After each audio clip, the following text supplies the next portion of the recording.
Hello and welcome to the WrestleTalk News, and I have got the combination for the Money in the Bank lunchbox.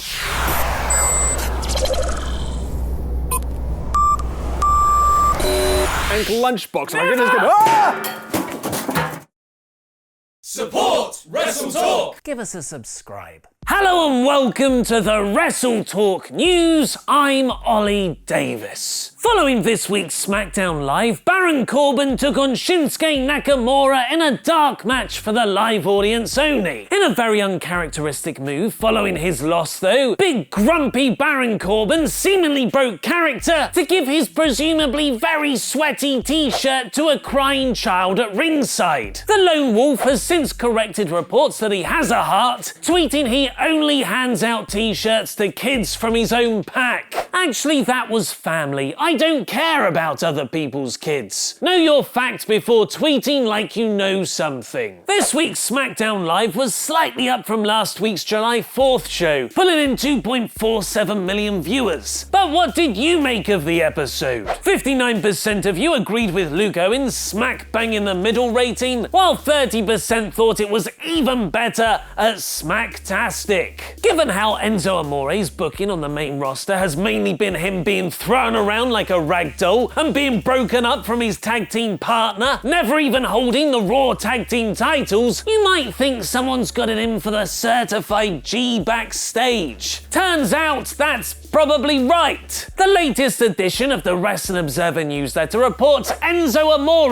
right now has a lot of heat on him. Dave Meltzer writes this is because of an incident on the tour bus from several weeks ago, and that it upset his fellow wrestlers so much, Reigns kicked Enzo off the bus. Because it's not just his yard, it's also his driveway. And for a time he was given Miz treatment, in that he wasn't allowed to dress in the locker room. That should be Roman and Braun Strowman's next match stipulation. A tour bus prison. Meltzer notes this probably wasn't the reason for the split, and the timeline supports this. The Who Beat Up Enzo Amore storyline that led to the Cass heel turn started back in May, much earlier than the several weeks ago when the tour bus incident took place. It seems more likely that the storyline prompted whatever Enzo did to get kicked off the coach, with Meltzer writing he was also legit not happy at the breakup of the team. And Enzo isn't the only one with heat backstage. The newsletter is also reporting that Cass is a strong Donald Trump supporter in a locker room where many don't share those views. But the reaction to him is pale compared to that of Enzo. WWE would have you think next week's Raw will decide who is facing Brock Lesnar for the Universal Championship at SummerSlam, with Roman Reigns taking on Samoa Joe for the #1 contendership spot. Dave Meltzer maintains the SummerSlam main event will be Reigns versus Lesnar, a match originally planned for next year's WrestleMania. But according to Billy Batty, WWE have a fatal four-way in store. This comes off a really good run of scoops for Batty, who correctly reported Lesnar and Strowman as the Great Balls of Fire victors, where Meltzer had Reigns down as winning. And he's now reporting SummerSlam's main event will be Lesnar defending against Reigns, Samoa Joe, and the returning Braun Strowman. Batty notes the original plan was always a four-way, but with Lesnar defending against Strowman, Seth Rollins and Finn Balor, which was temporarily changed to Lesnar versus Strowman, but creative were keen on keeping the fatal four-way format. Reigns versus Lesnar is still apparently scheduled for WrestleMania 34. More names have been rumoured for the Mae Young Classic, and 2 new matches have been made for WWE Battleground. Find out more in the latest WrestleTalk News and Luke Owen's review of SmackDown Live by clicking the videos to the left. Press subscribe and support WrestleTalk on Patreon. I've been Ollie Davis, and that